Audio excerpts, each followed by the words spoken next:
Olá, sou Camila, sou enfermeira, coordenadora adjunta do Hospital Municipal Doutora Jaqueline Prates. Venho hoje apresentar à equipe de enfermagem o protocolo número 66, referente ao manejo adequado e seguro na solicitação, coleta de amostra, transporte e administração de hemocomponentes.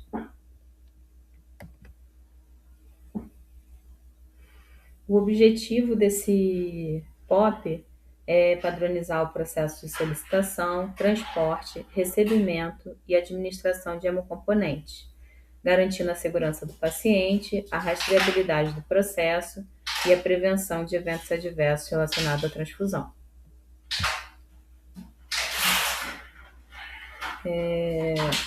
Hemocomponentes são produtos derivados do sangue total, como concentrados de hemácia, plasma fresco, congelado, plaquetas e frio precipitado. Transfusão é a infusão intravenosa de hemocomponentes no paciente. Das responsabilidades. A equipe médica cabe a indicação clínica, prescrição e acompanhamento da transfusão. Ao enfermeiro, a conferência, preparo, administração, monitoramento e registro. Ao técnico de enfermagem, o auxílio ao enfermeiro na administração e monitoramento do paciente. Ao serviço de hemoterapia, o fornecimento e liberação dos hemocomponentes.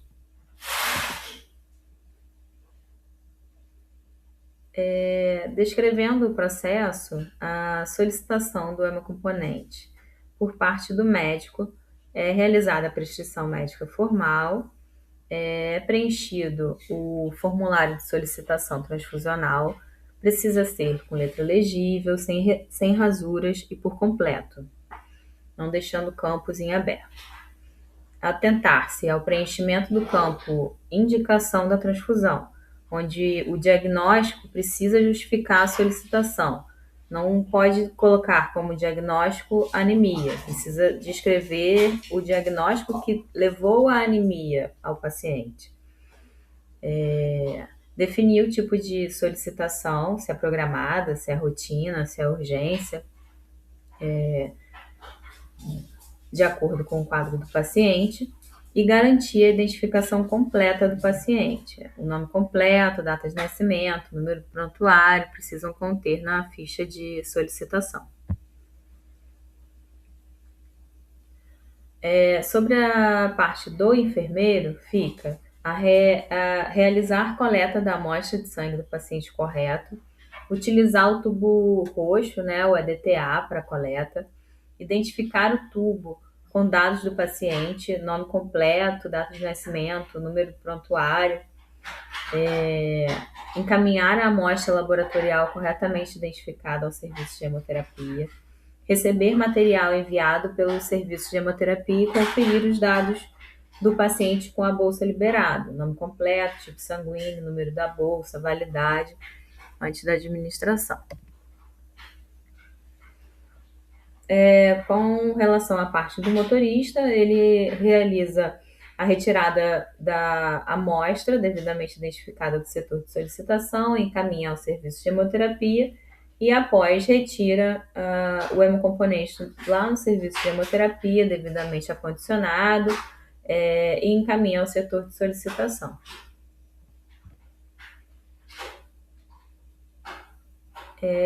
O serviço de hemoterapia, por sua vez, recebe o formulário de solicitação transfusional, a amostra laboratorial corretamente identificada, realiza as provas de compatibilidade, prova cruzada, prepara e libera a retirada do hemocomponente conforme o tempo disposto na solicitação médica, confere os dados do paciente com a bolsa liberada, nome completo, tipo sanguíneo, número da bolsa e validade, registra a retirada conforme o protocolo institucional e garante que o hemocomponente seja transportado adequadamente em cooler com temperatura controlada e validada conforme o tipo de material.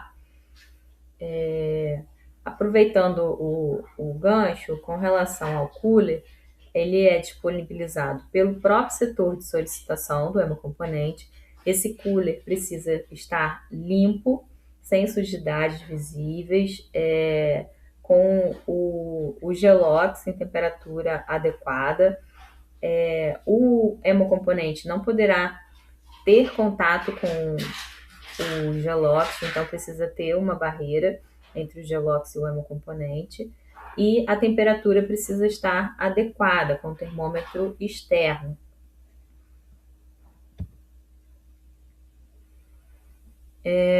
Da descrição do processo. A coleta da amostra para a prova cruzada, a compatibilidade sanguínea, né?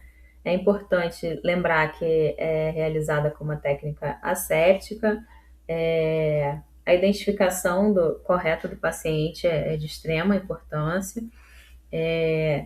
Se atentar que a amostra coletada é exclusiva para a realização da prova cruzada, então não pode aproveitar, já coletou o sangue desse paciente para o laboratório ir lá pegar para poder mandar. Não, precisa coletar exclusivamente para essa finalidade. Então, realiza a coleta, identifica bonitinho o nome do paciente, os dados, para poder enviar ao banco de sangue. A identificação correta do tubo de coleta, né? É muito importante. Na hora da coleta, evitar a hemólise, né? Então, há cuidados que a gente precisa ter, não aplicar pressão demais a seringa, né? Não aspirar a seringa toda para coletar o sangue, não apertar o êmbolo da seringa para poder colocar o sangue dentro do tubo. Deixar que o tubo tenha a pressão que faz com que a quantidade de sangue seja puxada adequadamente ao tubo. Além da marcação, né? O tubo tem a marcação, então não dá para a gente colocar menos sangue do que a marcação do tubo solicita. Então, deixa puxar o sangue todo para depois tirar a seringa e a agulha do tubo para poder enviar. Se há dúvida com relação à coleta, é melhor descartar e fazer uma nova coleta, tá?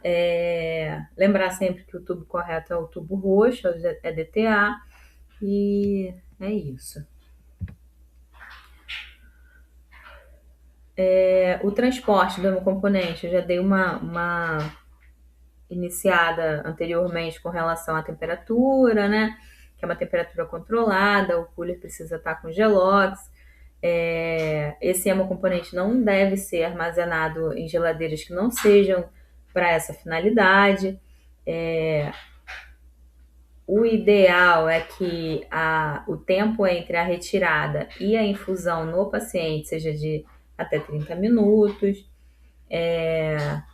A questão do Gelox, que não pode estar em contato com a bolsa, então precisa ter uma barreira ali. Você mantém o ambiente na temperatura adequada, porém a bolsa com hemocomponente não fica em contato direto com o Gelox. E o transporte precisa, obviamente, ser imediato após liberação. Então, assim que o banco de sangue sinaliza que foi liberado o material, o motorista vai até lá, faz retira e entrega assim o mais rápido possível para a unidade dar andamento à transfusão. Do preparo e administração, a administração precisa ser feita por enfermeiro ou médico. É sempre importante confirmar a prescrição médica, né, o que foi solicitado, o que está prescrito, o paciente correto, confirmar que o acesso venoso esteja pérvio, né, adequado e que ele seja exclusivo para essa finalidade. Não vai entrar outras drogas, não vai entrar nada junto com o hemocomponente nesse acesso. Ou via, né, se for o caso de um acesso central. É necessário fazer dupla checagem, então preciso que 2 profissionais confiram a prescrição médica, o nome do paciente, data de nascimento, a bolsa, o hemocomponente, o tipo sanguíneo, se está tudo batendo bonitinho para poder ser administrado. A identificação, né, dentro dessa dupla checagem, a identificação correta do paciente. Se faz necessário o uso de equipo específico com filtro, para poder administrar. Sempre checar a compatibilidade sanguínea e avaliar os sinais vitais do paciente antes do início, se há condições clínicas para administração. Para realizar a administração do hemocomponente, sempre se atentar ao tempo máximo de infusão, né? No caso do concentrado de hemácias, o tempo máximo de infusão é de até 4 horas. Iniciar lentamente nos primeiros 10 a 15 minutos, para poder você poder avaliar as condições do paciente, se há algum sinal, sintoma que faça com que precise ter um pouco mais de atenção, que seja necessário acionamento médico para reavaliação dessa transfusão, enfim.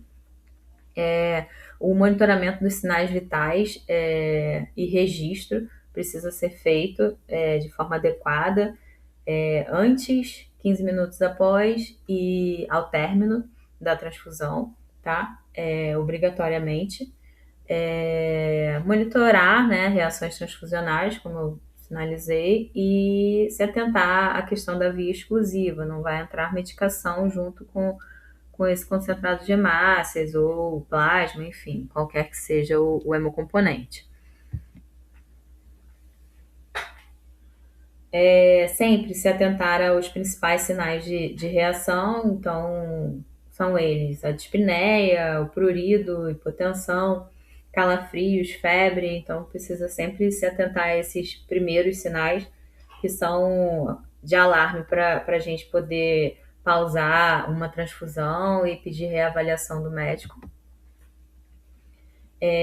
As ações em caso de suspeita de reação, a gente para imediatamente, né, a transfusão, a infusão do hemocomponente, mantém o acesso venoso com sorinho fisiológico, comunica a equipe médica para poder avaliar o paciente, se há condições de continuar, se precisa fazer alguma medicação, né, enfim, de acordo com a avaliação médica.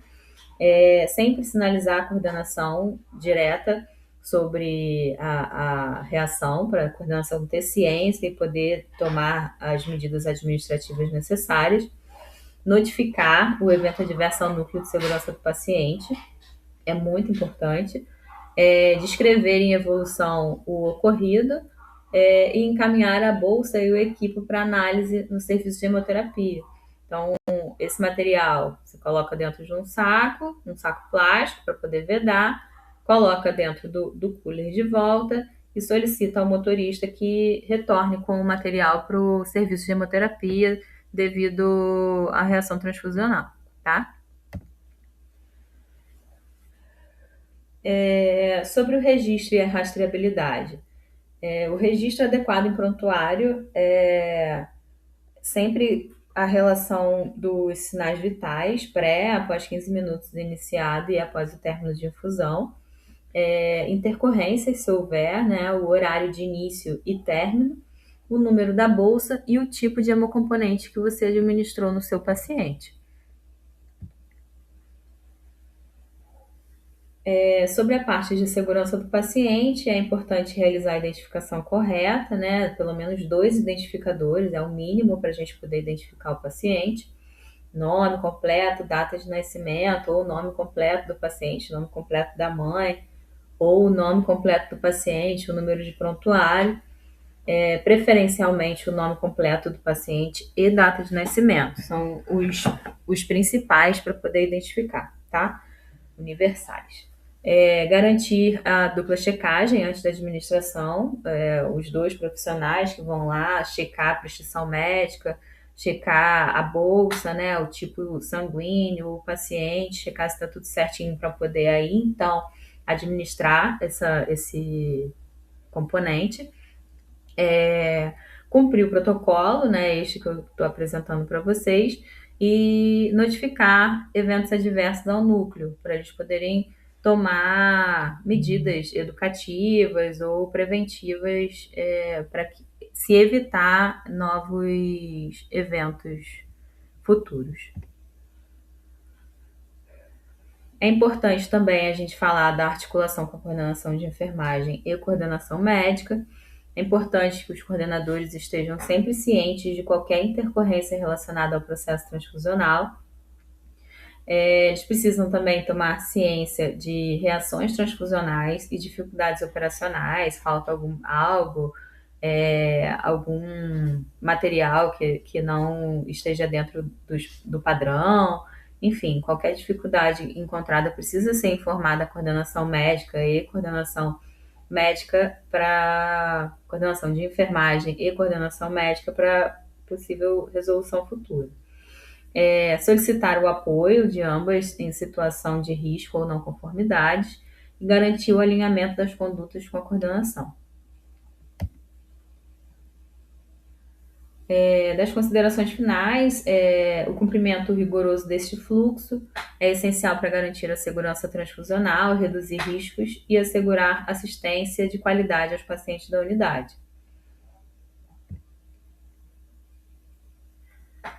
Das referências, né, o Ministério da Saúde, Guia de Uso de Hemocomponentes, RDC número 34/2014 da Anvisa, e Portaria de Consolidação número 5 de 2017 do Ministério da Saúde. São as referências para esse POP. Em anexo, eu incluo o formulário de solicitação de hemocomponente, o qual o médico preenche, faz o preenchimento da solicitação, né, coloca diagnóstico médico, os dados laboratoriais do paciente, o tipo de solicitação, se é de urgência, se é de rotina, se é programado. E aqui eu disponibilizo a nova etiqueta de identificação do tubo de coleta para hemocomponente, né, para prova cruzada, a qual a gente incluiu, além do nome do paciente, a data de nascimento deste, o número do prontuário, se faz necessário que o responsável pela coleta seja identificável, a data da coleta e a hora que foi realizada. Ainda há disponível na unidade a etiqueta antiga, onde não tem a data de nascimento e nem a hora da coleta. Então, caso seja utilizado a etiqueta antiga, solicita-se que seja incluída a data de nascimento do paciente e a hora que foi realizada a coleta. E que os dados sejam legíveis, né?